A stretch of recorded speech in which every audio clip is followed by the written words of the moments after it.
Do you feel overwhelmed by the emotions that show up in you when, I don't know, you open up your phone sometimes?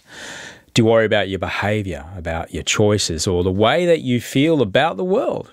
I don't know, being nudged this way or that way by the algorithms, which are designed to keep you in a state of engagement, usually by eliciting feelings of fear or anger. Feelings you probably didn't have before you picked up your phone. You're aware that these things are shaped by artificial intelligence or AI. You've seen The Matrix. You're aware of how scary it can be. But what if I told you that there is a way to make sure AI can be a thing that catapults our society into a place of abundance and greater quality of life for more people than ever? My guest this week is going to answer all of those questions. Roland Goecke is a professor of affective computing at the Faculty of Science and Technology, University of Canberra, where he leads the Human-Centered Technology Research Program. I can go into a hardware store and buy a hammer. I don't need a license for that. No one's going to ask me, have you been trained in how to use that or so. Now, most of us would hopefully agree a hammer is a useful tool. I can fix things around the house. I can, whatever I want to do, but I could also use it, theoretically at least, to, whack someone on the head with it and do some serious damage. Now, we as society, over years and decades and long time, have basically developed this understanding that whacking someone on the head with a hammer is not a good idea. That's not an acceptable use of a hammer. And that conversation is what we now need to have, and what's starting around, let's say, in the broad sense, AI and smart technology and so on. What is an acceptable use? Technology has advanced further and much more quickly than our conversations about, well, hang on, what should we actually be doing with this? My guest today is Professor Roland Goecke. He researches affective computing, machine learning, computer vision, human-computer interaction, and multimodal signal processing. He's been an author or co-author for more than 150 peer-reviewed publications. He and I first crossed paths when I was making a documentary for SBS. His research and his work developing AI that could recognise body language on CCTV as a way to keep at-risk people safe on train platforms it absolutely fascinated me. I had to talk to him more. Now, as you'll hear, he's absolutely brilliant, very worthy of his title, Professor. It's a great chat with someone who knows more about the ethics and the philosophy surrounding AI than anyone that I've ever spoken to. We talked about the incredible possibility that AI could have in improving outcomes for people right around the world. Now, of course, anyone that has tried to take an iPad off of a kid knows these devices, they are powerful manipulators, and we do get into that as well, which means that we do talk about self-harm, suicide, sexual abuse, and the grooming of vulnerable people, including children. But you can't talk about AI without talking about all that it does, can do, and hopefully what we'd like it all to not do. Enjoy this conversation with Roland Goecke. How are you today, Roland? You good? Yeah, I'm well, thank you. How are you? Yeah, I'm okay, man. I'm okay. It's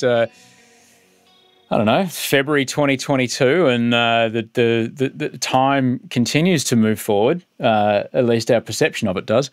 It certainly does. Yeah. Older and wiser. You look somewhere very academic. Where are you right now? I'm right now at the University of Canberra. The ANU, is that where you are? No, there's more than one university in Canberra, actually. No. I know. You lie. You tell me lies. Yeah, there's actually 4 universities here, so everyone knows the ANU, but the local ACT one is the University of Canberra. All right. And what's your job there? What do you do there? Yeah, so I'm part of the Faculty of Science and Technology here, and I'm a professor of affective computing. And as such, I teach into our programs around sort of data science, artificial intelligence, engineering, computer science in general. And then we do research on, a whole host of interesting things, and maybe we'll get time to talk about them today. Well, look, this is a podcast, but people may have heard by some of the vowels that you're saying that you've been here a while, but you might not have started here. I'm an immigrant. I came here when I was a baby. How far away from where you began life are you right now? Oh, pretty much, the other side of the world, So yes, not very hard to tell from my accent. No, I was born and bred in Germany, northeastern Germany, which probably doesn't mean much to people, let's say. But if you roughly know where Berlin is and you go straight north until you hit the water, the Baltic Sea, that's kind of where I'm from, which used to be the old East Germany in that sense. Yeah, and then I came here in 1998. So it's been a while here. But yeah. Hang on a second. So you were brought up in East Germany. You were brought up under communism. Socialism, to be technically correct, but yes, yeah. So for the first, sorry, we could very much go into that. The difference between socialism and communism. But yeah, no, just all jokes aside. Yeah, so the first 17 years of my life, I was there, and obviously became the reunited Germany after that. And then 8 years later, I came to Australia. Oh, hang on a sec. Well, we'll plenty in there. I'll get to my question about whether or not you watched David Hasselhoff on The Night, but we'll get to that. I've never spoken to someone who I've spoken to a band from that part of the world, but we didn't get a chance to discuss this.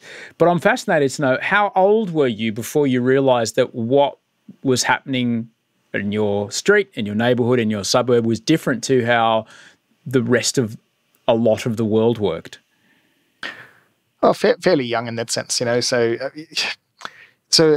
as a nutshell of geography, sort of, of this size. So the whole of Germany, as it is these days, is about 1.5 times the size of Victoria. And East Germany is about a third of that, so roughly speaking, half of the size of Victoria. Now, then you squeeze 17 million into East Germany and around 65 million into West Germany, or the other Germany. So the total is about 82 million. So that gives you an idea. It's a tiny, tiny country in the Australian sense. That's only, what is it, 350 kilometers long or so, and a couple of 100 kilometers wide, and that's all there is to it. So what that means was you had a large, more than 90% of the area was basically covered by TV stations from the other side, so to speak, as well. So we had, as much as you can be educated in that sense about real life from TV coverage, and obviously that's only a partial picture of it. So we knew, certainly there was more to the world of it. And also, I think, perhaps it's worthwhile to counter that notion that, yes, it was East Germany behind the Iron Curtain or not, but it's not when I grew up, it was not a kind of, there was an armed policeman or a soldier standing at every corner and waiting, to shoot you down. So that's not, so I mean, people grow up, they go to school, they laugh, they cry, they fall in love, they get married, they have kids, they all the normal things in life just happen as much there. So and then certainly I grew up in a household both academically but also medically oriented. So in that sense, education was always a big part of that. And we traveled a lot through the Eastern Bloc as much as was possible, and so we certainly had an idea there was a way more to it, and often very frank conversations as well. So yeah, so it's not the kind of this is a prison of some form. No. And you go to have your favorite sports club, you have your dancing, you have your little wins and your cries and all that. And so I think it's in that sense it might almost sound like a very mundane life or a very normal life. And I should also perhaps say that when I grew up, I'm sure it probably was different in the 1950s and 1960s, but I grew up in the 1970s and 80s. So I did not experience a time where shops were empty. So perhaps if you have the picture of parts of the Soviet Union where there was nothing to eat or so, no, we never had that. Now we might have only had, I don't know, the one kind of milk to choose from, or a skim milk and a full fat milk, but do we need 10 different brands of milk? Probably not, So it's in that sense, I had never that, yeah, sure, certain things there, we didn't have internet at that time anyway, so it didn't matter. But it's a, it's, I don't want to glorify them, but there was certain things that didn't work well, and we know all about those ones. But it's not the doom and gloom that sometimes, things can be portrayed as. No, what you're describing. So my father grew up in Prague, and he left in '68 when people were agitating for change, and then it got not good quite quickly. Yeah, he left on the night that the tanks came in, and he says it's kind of similar. He says, it was okay. You know, we knew there was other things. We knew there was something else. But that was definitely communism and the party. He always talks about the kids whose dads were in the party. They all had much nicer lunches than everybody else. And he would still look and go, well, we were supposed to all have the same. Hang on, that's not quite what. He talks a bit, but again, he says it was certainly a bit different. The band I spoke to from your part of the world was called Rammstein, and they were fantastic. From an area basically very close to where I'm from. So. Oh, cool, man! They were cool. They were interesting. Funny enough, the first live concert of Rammstein I watched here in Sydney. So there you go. What year was that? Oh, goodness me, now you've got me. Around 2000, give or take, I can't remember. Oh, I saw that tour, and it was amazing. My favourite quote, you saw it in Sydney, did you see it at the Enmore Theatre? Yes, exactly, yeah. So I know the story is going to blow your mind. At the time, I knew the promoter, Ken West, and Enmore Theatre, if you've never been, it's this beautiful, heritage-listed, kind of glorious 1,500-seater, 2,000-seater, all made of wood. Big curtains go to the sky. Rammstein's live show at the time was just nothing but propane and fire, okay? And he had the boss of the Enmore Theatre on the phone going, okay, Rammstein, we can't have them set, we can't have any fire. There's a heritage listed building. He goes, well, what's the problem? He goes, well, these curtains are fire rated and they're 15 metres away from where they want to do this propane cannon. And he says, well, it says that the flame goes 12 metres. He says, mate, they're German. If it says it's 12 metres, it's 12 metres. It won't be 15. You're fine. And it was, and it must have been amazing. It was a great time, yes, absolutely. They were cool. I really liked that band. They were really interesting. What drove your what drove your journey to Australia? You started computer science. You did computer science in Germany, and when did Australia become an option? I guess part of me is that drive to always, I'm keen to meet new people, to go to new cultures, different settings, different languages. So, really immerse myself in that. And I wouldn't claim that I've seen everything of Europe. That would be ridiculous and so, but I had seen a fair bit of that. So after I finished my master's studies, I thought if I want to do a PhD, let's do it somewhere that's not in Europe. And then the options are sort of in the computer science area. Typically, either you go to North America or Australia became one of the options. And it just by pure coincidence, in the end, turned out to be at the Australian National University here in Canberra. That's how I first came to Canberra, and then fell in love with the place here in Canberra.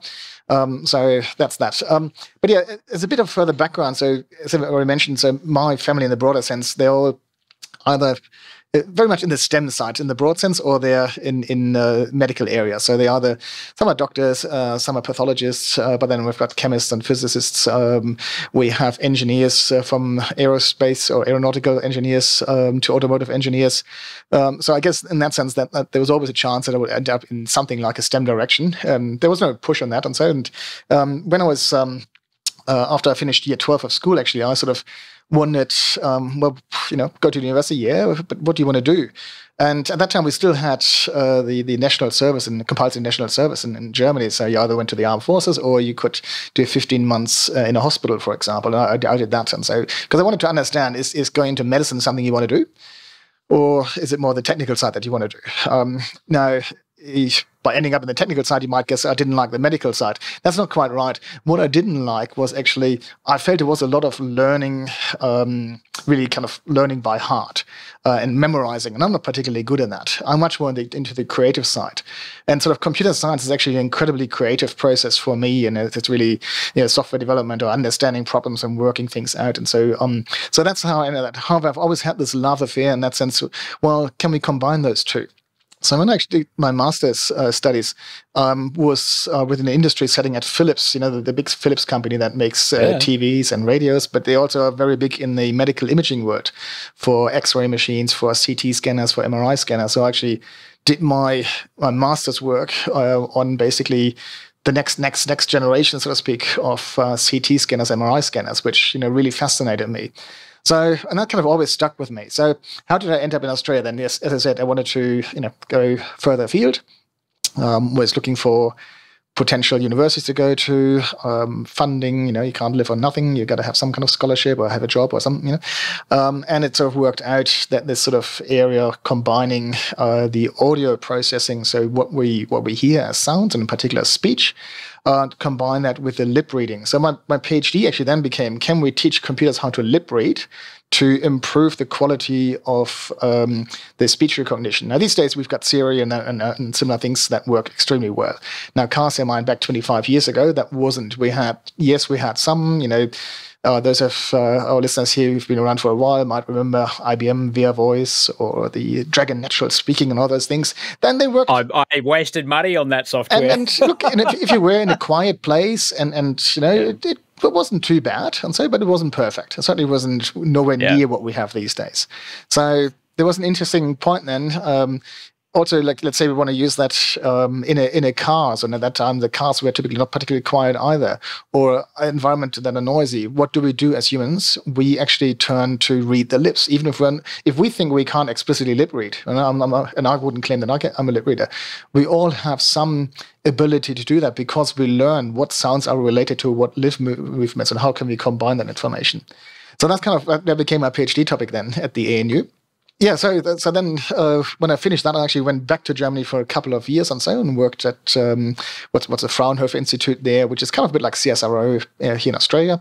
So somewhere between universities and in industry settings, and so very practical applied research, and then job opportunity came up here in Australia at the National ICT Australia. So it's a research lab that was founded at the time in 2003, 2004, and I joined that, and well, the rest is history. Then going on from there to some startup companies, and from eventually ending up here at the University of Canberra.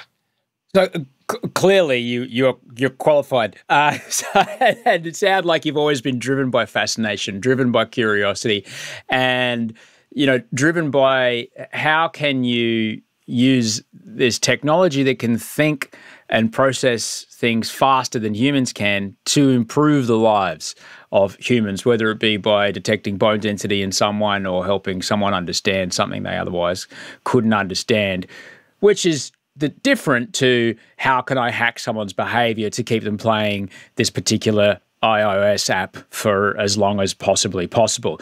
But we are now, as at the time when you started in '98, when you started in Germany, and then when you came out to Australia, the level of handheld computing power would have not, like, I wouldn't have been, I wasn't getting exposed to AI manipulating my day using my Nokia, right? Snake didn't bait me with going, hey, you haven't played me in 42 minutes. Hey, do you want to beat your high score? Yet sometime around 2007, I started carrying around a thing in my hand that could tell when I was awake, when I was asleep, what I liked looking at, how long I used it, and give all kinds of feedback into the programs and the applications that I was running. And soon, the currency of those applications stopped being utility and started being my attention.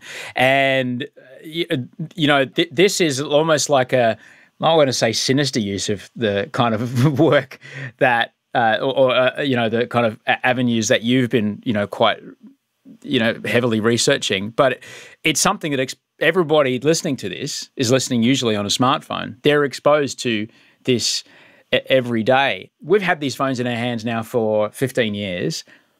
The time to have the conversation about how much do we want to let AI algorithms dictate when we do or don't pick up our phones.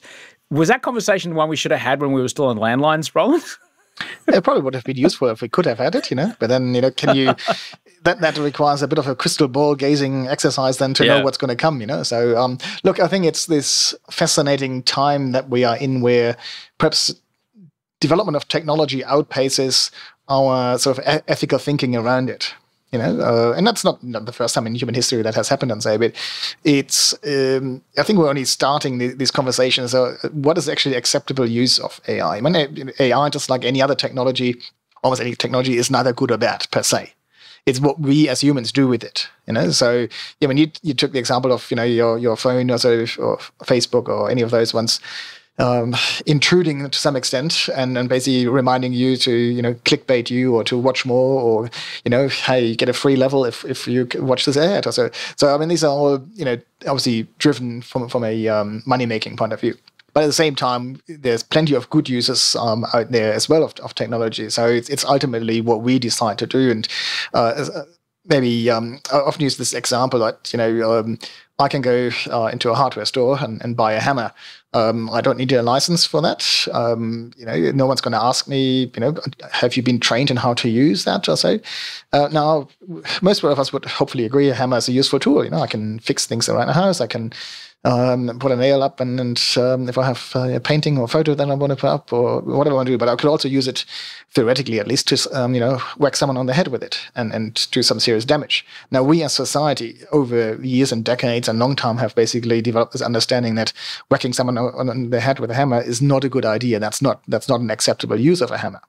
Whereas, fixing your house is certainly an acceptable use. So that conversation is what we now need to have, and what's starting around, let's say, in the broad sense, AI and smart technology and so on.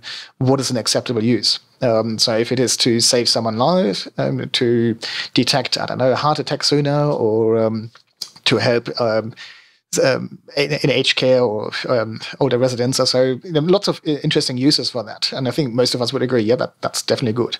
However, if it's sort of the more sinister and it's either intruding into our privacy or it's spying us 24/7 or, certain devices that you can have at home for Alexa and the likes and so that basically constantly listen 24/7 or what's going on, you might go like, well, do I really want to have that in my house? Is that acceptable? And if it is it only sitting there? Is it sort of independent, or is it streaming, to the Googles and Apples and those guys 24/7? What's going on? And that's what I mean by technology has advanced further and much more quickly than our conversations about, well, hang on, what should we actually be doing with this? It's. And we did it with, and you're absolutely right, we did it with automobiles. All right, if you think when cars, performance cars, like when essentially the processing speed, the ability to put power into an engine started to really accelerate after World War II, suddenly you've got a car that can do 150, 200 kilometers an hour and no seatbelts. And the speed limit in America at least, so they could do 70 miles an hour, which is about 120, 130 k's an hour. That's the speed limit. No seatbelts, and no one had a problem. And there's like, oh, death toll. But look, we can get from here to there. It's amazing how quickly I can drive. It's the best. There was no conversations about, do we want to build this, highway right in this nature reserve? It's like, no, but we need to get from this city to that city. They just did it. And now, here we are. Then it took them a while. It took them about 20 years or so to have the seatbelt conversation. And it's an interesting parallel because the whole society was, some people were like, oh, no, you're not going to tell me what to do. You're not going to tell me where my seatbelt, da, da, da, da. And eventually it just became like, well, you're not going to die if you do. So now we have seatbelts in cars. So we've already had this conversation around. That's one example. But we've done it around so many things. Where does the conversation start, Roland? It sounds like we're up against, how can we even talk about, Facebook or Alphabet, which owns Google, or Meta, who owns Facebook and Instagram and WhatsApp and stuff. How do you even have these conversations with these just monolithic players who are in charge of so much of the things that we see and hear every day? Look, to be honest, I'm not sure at the moment. Well, no, there are people in the FANGs, as they're known, to listen to that. But then I guess they've got shareholders who are not necessarily interested in that. So I think at the moment it's more up to us, both as as consumers, but also certainly as in the academic world and so on, to talk about that and to make it a topic so that if there's enough of a groundswell, then people will listen in those companies will listen to that and because if we stop at some point using their products or turning them off as far as we can turn them off and decide for alternatives, then the business model doesn't work anymore. So usually we've seen that with the cigarette industry or so. At first they sponsored movies and extras to, hey, it's all good, nothing bad happens here, nothing to see, it's all good, and sponsored research that's supposed to show that it's all safe to smoke. It's nothing to see here. There's no link shown whatsoever. So we have to be aware of that. it's a business. Those guys are running businesses, so their job is to make money primarily. And unless they are particularly altruistic or have ulterior motives or so, then that's their their job. So it's up to us in that sense to create enough of a groundswell, enough of noise to say, oh, hang on, that's actually not acceptable. I don't want to use that. I don't want to be part of that. So it's now then we can also talk about peer pressure. So particularly with, let's say, with our teenagers or younger. Is that and that's definitely interesting conversations. That we have to have there, and I think many parents. I've got a 16-year-old son, and so these conversations are there. So it's not an easy one. I wouldn't ever pretend this is easy, but at the same time, we have to have it as well. So obviously that can go into all sorts of other things around social media use. Then, but overall, in terms of the ethical use of AI, is perhaps the broader topic really, and or advanced technologies of where do we draw the line? And that might be actually different for different people. Again, is there, you mentioned the speed of the car. Now, some people might say, I can safely drive at 150. That's all very safe and so on. And if you go to Germany, there's plenty of people would say like, oh yeah, 160 is fine. So no drama. The Autobahn, what's the problem? But then there are plenty of other people as well who would go like, whoa, probably 110 is plenty or so. Thank you very much. That's it might not be as fast, but it's in terms of keeping us safe and reducing the likelihood of accidents, or if and when they happen, they're not going to be as bad. And so it's a broader conversation that we as the population really need to have, and not assume that someone else will have the conversation for us. There will be people who lead those conversations, hopefully, and no, they are there. But it's not. As most things in life, if we are just passively waiting for something to happen, it probably is not going to happen. It's whatever you pick it. No, sure, it's all good. Yeah. When we first met, we spoke for a documentary I was making with SBS about a project you're a part of, which involved using AI and an algorithm to determine body language, and if some person and their body language put them at risk in and around a train stations. And you come to this fascinating point of what you discussed before. It's utility versus privacy is the great trade-off with tech. Gmail is unbelievable as a product. It is without competitor when it comes to utility. What it costs me is that it reads my emails. It knows everywhere I am, knows what I'm doing, knows who I'm meeting, and I don't know what they do with that data, what they do with that information. Right? That's the cost to me. The TikTok is free, but what's the cost of TikTok? Well, it knows exactly what you like, and it might even be able to nudge you towards one way or the other, which is another conversation. So when developing something that is, like the project you're working on, which is using footage of people in a essentially public space, a train platform, they may not realize that their body language is being assessed by a computer. Where's the conversation there around? Is it as simple as a sign as you walk in going, hey, by the way, by walking in, just so you know, we might, if we notice that you don't move for 4 straight trains, someone's going to come and tap you on the shoulder and ask if you're okay. Like, is that, where's that conversation about utility versus privacy in that sort of field? Again, where some of that started, actually, we've been involved in some prior work to understand mental health assessment, in particular, say, for example, on depression. And if we assess human faces, if we assess body language, if we assess our vocal characteristics as well, actually, there's a lot in there, and it's very, it's very similar to what psychologists do as well. And I should point out that that kind of work is never meant to be to replace people, but it's basically trying to assist them. So I always like to think of it, like the equivalent of a blood pressure monitor that measures things, that observes things, and then quantifies it. It doesn't make a decision. That's up to the clinicians. So that's where some of that work, and then the idea, well, if we can understand body language, or to some extent we can look at also behaviors, not just the body language, but if someone's pacing around, if they take their shoes off, if they leave their luggage behind, their belongings behind, if they headbutt against the wall or so. So these are what you might consider sort of unusual behaviors within a certain context. So if you take the train station, so for the vast majority of people, you go to a train station, you wait for your train, then you get on, and the train takes off, and that's basically there is. And then the next wherever you want to get off, you get off the train and walk out. So in that sense, we have a fairly good understanding of what a normal behavior is. So if we're now looking for unusual behaviors, in this most simplest way, we can define it as, well, something that doesn't fit into that other category. So, for example, as I said, someone pacing around. So you mentioned this, train after train passing, they're not getting on. Okay, if there's different train lines coming through that station, maybe there's a good reason because it's going to X and you want to go to Y. But eventually, we can link that to the timetable. And you're still there. Okay, why are you still there?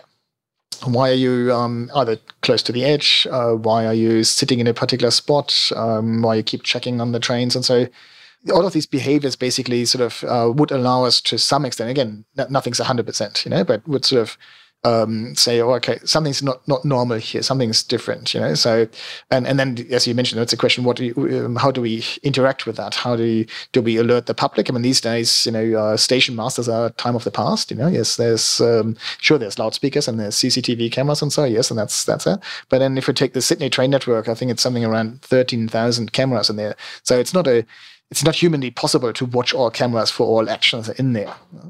So is technology advanced enough to understand these kind of behaviors so that people essentially could be alerted, and at the very least, if we can alert the train driver to slow down, for example, that might be a simple action. Or if there's a the other passengers or bystanders, can they be as you said, tap on the shoulder saying, are you okay?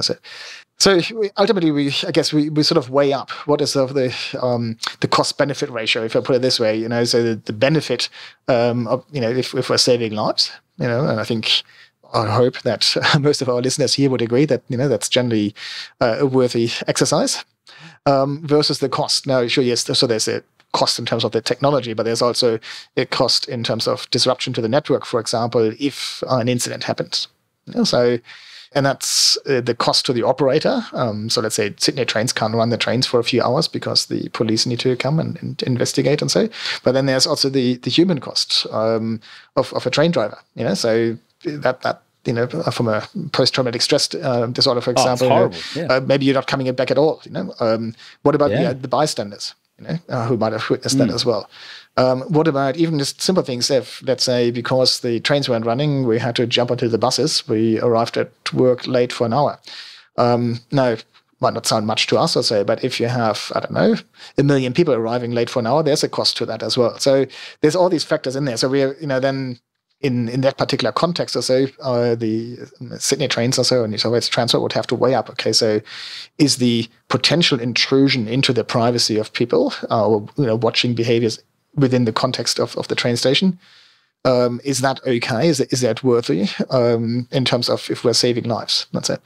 Now, interesting. Then we come into questions: what happens to the data? Is that centrally stored? No, it's way too much. Can it be done in a way that basically things are filtered, things are decisions are made there already? So these days we can have camera systems that have computing powers as well. So a concept known as edge computing. So it's like a mini computer that's attached to the camera, so to speak. And that already, whatever the task is, for example, scanning for particular behaviors. And only when something is spotted that's unusual, then it's being transmitted. So we don't have this, sort of police state. Everyone's watched the whole time, and so, is that in a way? Now, is that technically possible? On a grand scale, probably not yet. That we're not there yet, and so. But then there's the cost of installing that, the cost of maintaining that, and it comes very, very quickly to a very interesting question ultimately. And this is, I guess, the COVID pandemic has shown it. What is, as horrible as it sounds, what is a human life worth? Are we happy to pay any price for it, so to speak? Are we saying, well, I certainly wouldn't want to put a price on it, and that's not from an ethical point of view. It's whether it's in a hospital with ICU, and very advanced technology to keep someone alive, and then in a potentially similar way, we talked about cars before, or in terms of, let's say, preventing suicide at a train station or so. What are we accepting basically? And then I think from my heart, I always say, well, the only acceptance is really zero. That's, you've seen these ads on TV about, what's an acceptable number of people dying on the roads, and well, yeah, it should be zero. I mean, we shouldn't want anyone dying there, or accept that. No, well, that's the number. We're okay. So that's a a really broader question then, and so. But I think the conversation, not specific to that, but is ultimately if I'm an operator or if I'm running a business, it's a cost to me, versus the humanity side of, well, if we value human life as high as possible, or it's the highest, then that should take precedence. And probably, as a realist, as a pragmatist, you come somewhere in between that. There's two extremes. Yeah. And we're certainly, as you mentioned, we're seeing that with the COVID pandemic around. I do not want to be the people making the choices, but there's choices being made about borders opening, about mask mandates, about check-ins, about I would never want to be the person that makes those policy decisions, because there would have had to go, well, how many aged care residents is too many? Where we have the triage systems where we have to decide that, well, actually, this 80-year-old or whatever it is, we're not going to put on a ventilator because we only have one, and there's a 20-year-old, and that the 20-year-old has a better chance of surviving. Horrible decisions. I don't want to make those choices. I know if you can get some sort of ethical AI machine that we can plug these problems into that spits out,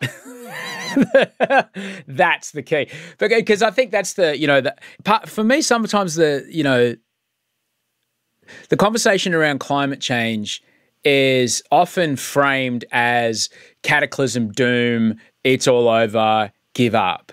Because that's the most emotionally triggering, easy to communicate version, right? So there is also the conversation of like, never before in human history has an economic externality been so easily predictable, and we can even tell you what it's going to be like in 3 years, 5, 10, 20, 50 years. You want to make billions of dollars? Solve that problem there now, and you're away. There's another way to frame it. There's another frame of like, well, what can we do instead? What's possibility around this? What's life look like if energy's free? What's life look like if we have nothing but sustainable closed loop manufacturing processes? There's so much upside, because a lot of the AI conversation is, I'm not going to name a country, but it's, they're always watching you. There's an app that rates you whether you've been a good citizen or a bad citizen. It makes your home loan hard. Like that's the thing that people are afraid of. Is that the thing that should realistically we be afraid of, that kind of thing? I wouldn't say we need to be afraid of it. We need to be aware of it. Or we need to be aware that that's a potential misuse of technology. But maybe I'm the eternal optimist, that, I think there's just as much of an important conversation and perhaps an even more interesting conversation about the positive. What can we do with it? What can we achieve with that? So as you mentioned before, our little buddies here, our little smartphones, and so, they have more compute power than what took us to the moon. So maybe we should do something more smart with these ones, So they're probably still not going to fly apart from me chucking it across the room, but in terms of the compute power that's available to us these days, so I remember when I probably touched the first time I came in contact with a computer, so to speak, with a keyboard and a screen, it was all green letters at the time. That was all there was no graphics or anything. Would have been sort of the 1980s. Yet in was that 40 years time, 30, 40 years time, we've come a long way. That yes, I suppose in the science fiction literature and movies at the time, we thought about self-driving cars, and guess what? In these days, yet not yet perfect, not yet in every situation, but that's not far away. We can probably see that in. If I take my crystal ball out, probably in the next 10 years or so, we have, at least within, let's say, city constraints, maybe not on a dirt road in the middle of nowhere and so, but, those ththings can be solved, because we've come so far in that. So there's a lot of potential that we really have. And you might know, the things that I've mentioned about in our conversations beforehand around sort of medical technology, health technology that's enhanced by AI, that's enhanced by machine learning, that can help. Now, yes, we can. Often we look at it, let's say whether it's in Australia here or in Germany or so, where I'm from, or so, as a first world problem. Okay, so yes, we've got good doctors, we've got great hospitals, we've got, do we really need it? What about the privacy of this? What is that? No, sometimes we come and say, okay, well, actually, for example, in mental health, I say we do not actually have enough psychologists in this country and in many other countries. We do not have enough mental health care. So then maybe technology can assist fixing, or not fixing, but at least elevating that problem. So it can help us. What about aged care? When obviously right now it's really a lot about aged care and the lack of staff and then the conditions. Again, it's not about replacing machines, but can we free up? Can we use robots? Can we use intelligent systems there to free up the mundane tasks of cleaning, of driving the meals around, so that the staff are actually freed up to spend more quality time with the residents and have more interactive projects, have social work, social context. Can we use again, we've come a long way with video calls, and so we have, to some extent, virtual reality systems. And so is there something that you can use to overcome loneliness in old age, to stay in contact, even so physically you're not there, you're separated? And I think in Australia we certainly know that, it's a big country and very sparsely populated in some parts, so the tyranny of the physical distance, can we overcome that with technology? And so it doesn't matter whether you're in Perth or in Sydney or in Broken Hill or wherever you are. So if your friend, your sister, your brother, whatever lives in Brisbane, you can through virtual reality have that feeling that you are there actually. So that's still within the first world. Now if you took let's say, I don't know, Africa, let's say, or other sort of developing countries, and so where healthcare is a fraction of what we have here. So yet smartphones often, many countries actually are far more advanced with 4G and 5G and then high network speeds and wireless. They kind of skip the whole landline thing as a big rollout. And yes, so well, is it better than there? Let's say if we have an app that can help a general practitioner with a decision or with a analysis, is this someone who's showing symptoms of depression, for example? And it's better than having nothing. So there's often the question there is something that maybe it's not perfect, maybe it works 80% correct. Is that better than having nothing? Where sort of, we might say, well, if it's not 100% correct, I'm not going to trust it. I'm not going to, So I think these conversations that we sometimes have in let's say, from where we live or so, can be very much a sort of first world problem. And I think there's a whole range out there of what very simple smartphone-based technology can achieve in rural settings, in developing countries and so on. I was just reading something yesterday that basically an alternative to PCR tests, not just for COVID and so, but actually for other things that you can do at home with very simple stuff, and that's then uses the power of the camera and the processing power of your smartphone to actually within about 15 minutes do an assessment. And that worked so the authors claimed on the normal flu, that worked on COVID, it worked on other things. And so it's really interesting.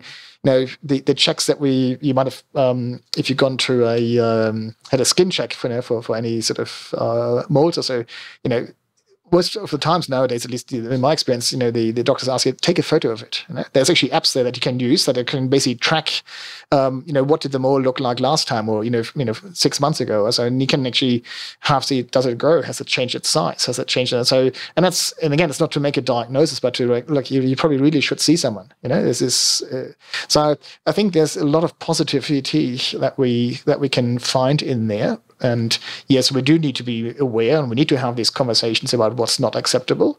But we shouldn't say, well, because of potential negativity, that's why I'm not doing it at all. And I think that's because someone will probably do it anyway. Because then we end up in a world where there's no hammers, and hammers are really handy. Exactly. And we wouldn't have houses if we didn't have hammers. I used one yesterday. Really, I have 3 in my house. One's a rubber one. Very useful with the paving out the back when it comes all loose after the rain. Super handy. But it's what you say is, and it's not a stretch to think, what's my phone got in it? My phone, for goodness sake, it uses the accelerometer to tell me, because I've since we spoke, Roland, I've had a total hip replacement on the right-hand side, and the accelerometer in my phone for the first 4 or 6 months after I had the hip replacement, kept saying you're at an elevated fall risk, because it's noticing my gait has changed because I'm favoring one side over the other, and this is a signal going, you probably want to go get this checked out. And that's just a simple thing, using the accelerometer on my phone, knowing when I'm walking and what my gait is doing and how my feet are hitting the ground. It's not a stretch to think, well, and I've been very ill in the past when I was, really bad. If I had picked up, checked, locked, and put back down my phone, let's say 97 times in an hour, it might go, hey, man, you probably need to take a breath here. Here's a breathing exercise, or here's some numbers that you've told me to call when you get like this. And that's not a stretch to think that that's how helpful that could be, just showing you a simple breathing exercise or some sort of down regulation. I mean, obviously, I was very sick, and the phone could not deliver antipsychotics to me, which I needed. But it's not a stretch to think of like how that could be handy. You know what I mean? Exactly. And that's the important part, particularly around healthcare. I mean, you mentioned developing world. You think of places in the Indonesian archipelago where the doctors are 2 ferry rides away, yet you've got this Android fully up-to-date Android phone in your hand that's at 5G speeds. That could be really, really handy. Yeah, and something that, so I've been lucky enough to, for the last about 15 years now, have been working with the Black Dog Institute in Sydney, and so really been very eye-opening, and I'm, by training, I'm a computer scientist, and I know that world, and so, but, coming back to that, where we started, that interest, in around health technology, and so it's, even here in Australia, so let's say you have been diagnosed, but you probably only see your clinician every 3 weeks, 4 weeks, 6 weeks. Now, what happens in between? Now, typically we're asked to self-journal and write about, or have a bit of a diary and what's going on in your life, how you're feeling, and so. And there's certainly value in that, and so, but it's still a very subjective view in that, and so.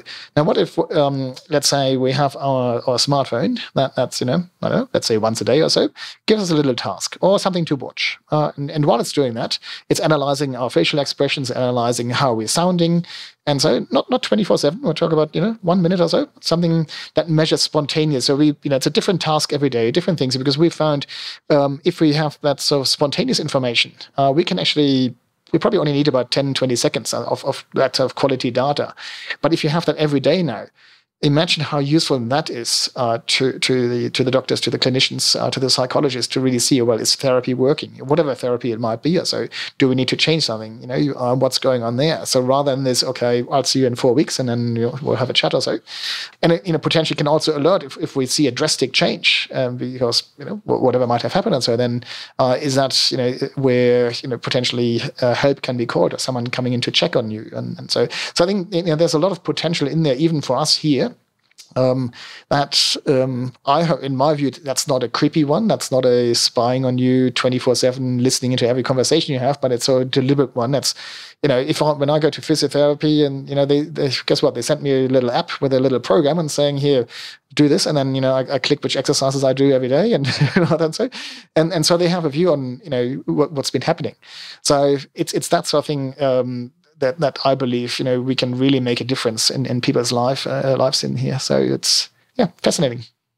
There's a lot been, particularly after what happened in North America at the start of last year around the people climbing the walls at the Capitol building. There was a lot of talk about how just regular human beings were kind of slowly nudged towards having their behaviour nudged towards this kind of extremism. And this has been documented all over the world. Are we really that easy a creature to figure out that, how much processing power does it take to have me do something that I don't know and this might be a thing, Roland, this might be a thing that's nudging me towards getting 20 minutes of exercise every day. This might be a thing that's nudging me towards making sure I communicate with someone face-to-face a couple times a week. This might be something that nudges me towards making sure my fridge is full of nutritious food. Are we that easy to kind of, I guess, suggest? Are we that open to suggestion and behaviour change that it could be happening we don't know? Very good question. Look, I'm not a behavioral psychologist, so I'm just having a stab at here. But definitely not an expert in any of this. Look, I think it's well documented, as you said, that certain social media algorithms are designed to reinforce what you. So as you said, it checks on what we're doing, and then we'll try to elicit or give us similar content again. Because hey, if we like that, you're probably going to like this. If we not click on certain things, it figures out, okay, you probably don't like that. Now, at times it can deliberately stir the pot and basically throw in something that it pretty much knows that you're not going to like this one, and let's see if that agitates you. Because ultimately the goal of the social media companies is to keep you on that for as long as possible. So to show other ads or to have whatever it is, that basically monetize it. The goal is there from their point of view to keep you on and engaged, if I put this in that way, for as long as possible. Now, our own intrinsic notion should really be the opposite. Well, I want to use it, but I don't want to use it. I don't want to be glued to it. So it's and again, others have far better knowing about addiction, and so in that sense, it becomes a form of addiction. So it triggers something in us. That I believe is similar to sort of the same reflex or the same conditioning that leads to addiction, whether that's on gambling, whether that's drugs, whether it's on alcohol, whether it's, so there's obviously something in our brain that can be triggered. And that can lead to a form of addiction that I need to check this. I need to see what's happening. I could, whether it's the fear of missing out, whether it is loneliness, and this way, social media provides you with a way of connecting to other people who apparently have the same views as you. So you're feeling part of a group, and as human beings, we are certainly social animals in that sense. We're the vast majority of us. So it's basically deliberately triggering some of those very intrinsic reflexes in us, I think, that we have. And, some people are more susceptible to that, just like with any other addiction, than others. Those machines, those things you're building are only really as good as the input they can get. So you mentioned before, using a smartphone, for example, the sensors are the microphone, it can hear, it can see. What's the sensor development that excites you most? What's the thing that's going to unlock just poof? Like, is it something that measures, what I'm exhaling? Is it something that measures the taste of my skin? What's the sensor that will really change the game here?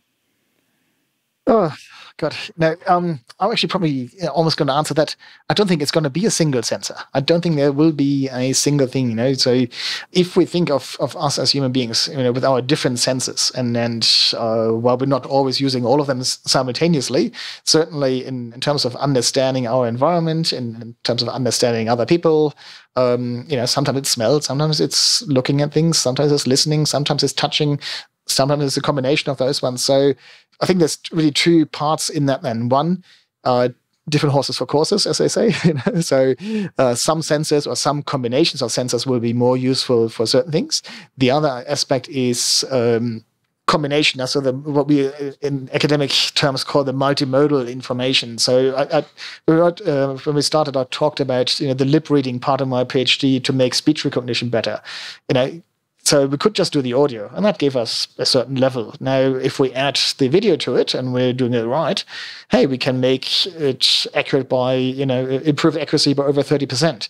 So it's that sort of thing. So, but what I'm fascinating is actually this simple technology that we already have to a large extent. So, if I have a simple webcam, for example, or a camera on my phone, I can actually use that to work out what my heart rate is. I don't need a heart rate sensor. So it's even so. I look at if I'm looking at your face here, I can't see what your heart rate is, and so. But if we were using that the same sort of algorithms behind it to analyze that, I could work out it's actually 68 beats per minute at the moment. So it's things that we already have. So it's not so much about the latest craziest gadget and so on. I mean, that's fancy and that's interesting and so. But can we embed this now into, let's say, our clothing, for example? So it's there without being really obvious that it's there. Can it be in the soles of our shoes? So is that another way of measuring gait, for example, or changes in gait? Now, for the elderly people, for example, so a lot of research has gone into, for example, detection of falls. Now that's very good and very interesting, and from an emergency point of view. But what if we do prevention so it actually never comes to the emergency? Wouldn't that be even better? Yeah. So then how do you do it? Yes, we could put cameras everywhere, but that's a bit back to the privacy question. Who wants to be in that sort of surveillance? Wherever you walk, every time if someone's watching you. Probably not what we want to do. Now, yes, we could have smartphones. Okay, what if it's someone with dementia, or even mildly, they forget that they leave their phone on, in their room when they're walking somewhere. So it's more likely that we put our shoes on if we go somewhere, or that we have shoes on already. So what if it's integrated in there? So, and as we're walking, we can see that over time, there are small changes in our gait. So it's not the big trip hazard. Yes, that's an interesting question too. And so if there's something on the ground and we stumble over it, sure. But these almost imperceivable changes if we just look day on day. But if we look over a longer period of time, we can see, oh, hang on, their gait has widened because they're stabilizing. They're shortening their steps because they're trying to be more stable. And so it's that kind of thing, that integration into everyday life in a way that's useful, that is privacy preserving. That's, I think, where sort of what really fascinates me and where we go with that. Yeah, and you don't have to look far as it's sort of another example of the technology leaping ahead of where we are. The first backscatter airplane scanners, like the one above the X-ray, the one you have to stand there. I remember when they first came out in America, there was no anonymizing of the data. It was just like, here's the picture. And essentially you're looking at a naked person standing there in the middle of an airport thing, all right? And that's not great. Why, do you like terrorism? Is that the problem? No, I don't like terrorism, and I don't want 300 people putting their shoes back on looking at a black and white picture of my penis, which is what happened. Absolutely, yes. Yeah. So it is this idea of like, well, who has access to the data? How can we anonymize the data? What happens to the data once it's done giving us the usefulness?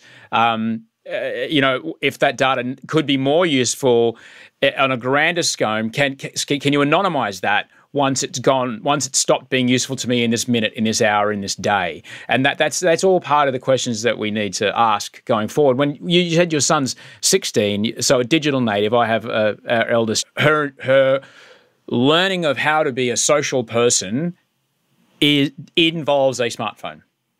Mine involved a landline, and at the beginning, writing letters, but it involved a landline and face-to-face at best.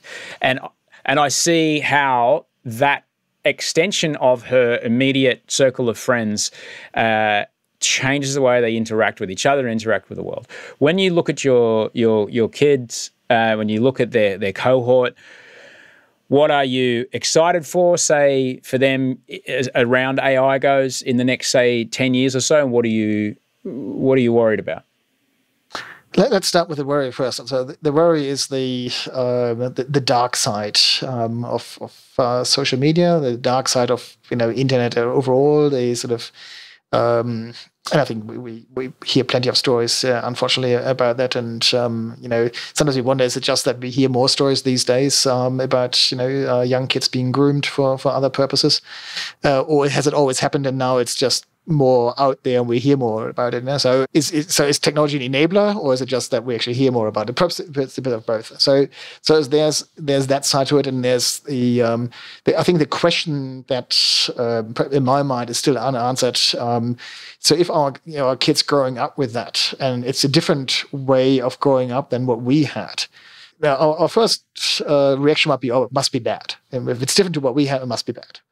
Well, maybe it is, maybe it is not. I mean, I try to be as open-minded about it as possible, because it certainly has its potential positives in terms of being a much larger circle that you. So again, the physical distance is no longer a problem. It used to be, okay, the kids in your street or the kids in your neighborhood or maybe in your school or in your sports club or so, but that's about it. You didn't have across town, let alone across the country or so. That's, and maybe, again, I'm old enough to remember, pen pals, we wrote letters to someone, those kind of things, and oh God, there's someone in Norway, or whatever country, So it's just a different form of that these days. So it's, so the circles are, there, and, can be, well, someone suggested, well, maybe it's the knitting circle, the New South Wales knitting circle. And so, again, it doesn't matter whether you are in Eden or in Broken Hill or, wherever you are, you can connect about whatever your favorite hobby is. And that's so, so there's definitely positives around that.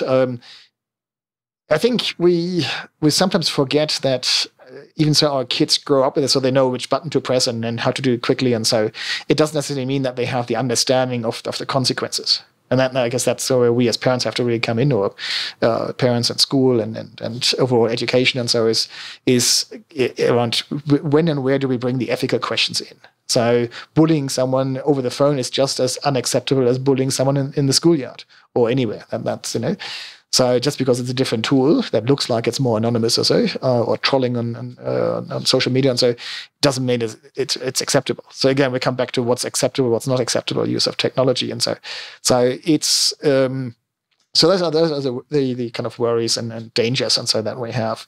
At the same time, the potential of what we can actually do with this, and I guess when I grew up, it was still very much about these sort of very big scale systems. It was the bigger the better, so to speak. And then, wow, that's powerful. That's to some extent we actually have the sort of reverse now, because everything, particularly electronics in that sense, have become smaller. Yet they have become a lot more powerful. As we said, this little smartphone here can do a lot of things computationally that even with the biggest computers in the 1950s, 1960s couldn't have been done. So it's amazing what we have at hand. So that will open up so many more opportunities, so many more potential things. We're having these conversations at the universities where, we just have our semester starts next week. So we've got new students coming in, just finished, let's say, year 12. And then, before they come, students or the parents ask, well, is that a future-proof career? Is if they study X, whatever X is that, where they're going to have a job? And so, and well, I guess one is, well, it probably will change when that's the nature of, the world is changing. And the days where you had one career or one job or so, that they are probably over. And, if I look at my own career, I've had all sorts of different jobs, over the years. So, but it's an opportunity as well. Yes, it can be, we might say it's scary and so, and yes, certain jobs will disappear. But then at the same time, this technology will require new ideas, will require people to develop it further, will require maintenance, will require, so the entire new jobs that we didn't even think about 5 years ago will probably pop up 10 years from now or 5 years from now. So we've seen that in the history of, when before cars became a thing, there was no car mechanic, or there was no, or when electronics went into big time into cars or so, well, there was no car electronics, specialist either. So it's again one of those revolutions, if you want to put it this way, a bit of a big word, but one of those quite big changes that will occur. And yeah, maybe, I don't know, look, I don't want to pick on any, but I know they say accountants or so, or conveyancing could be probably automated to a larger extent, okay, so those jobs might not be particularly secure, but then, anything that involves people, that involves creativity, that involves the social aspect. And so I think we're still a long way away from even ever to come to that being replaced. So I think we shouldn't, well, that goes for any time of, I guess, in human history, we like to hold on to what the past was because we knew it. It's sometimes the fear of the unknown, but we should be just as optimistic and positive about the future. Yes, it is unknown, but hey, if it's unknown, it means we can actually create it, we can generate it, we can shape it. Yeah, we can decide what the rules are. Exactly. That's an important thing to remember, and I can't think of a better way to wrap this up. Roland, you are just the best. I'm so grateful that I got to have this conversation with you. I'm sure there's many people listening who worry about a lot of this stuff, and the way that you put it, the way that you talk about it, the way that you're like, yeah, it could be this, but it could be that. I think that's a message that needs to be out there, because as I said, it can be just sold with doom. The AI can be sold with doom, but it could also be the difference between vastly, more positive health and well-being outcomes for way more people than we have, counsellors or doctors for, which is amazing and super, super cool. Have a great night at the University of Canberra. Thanks for your time, mate.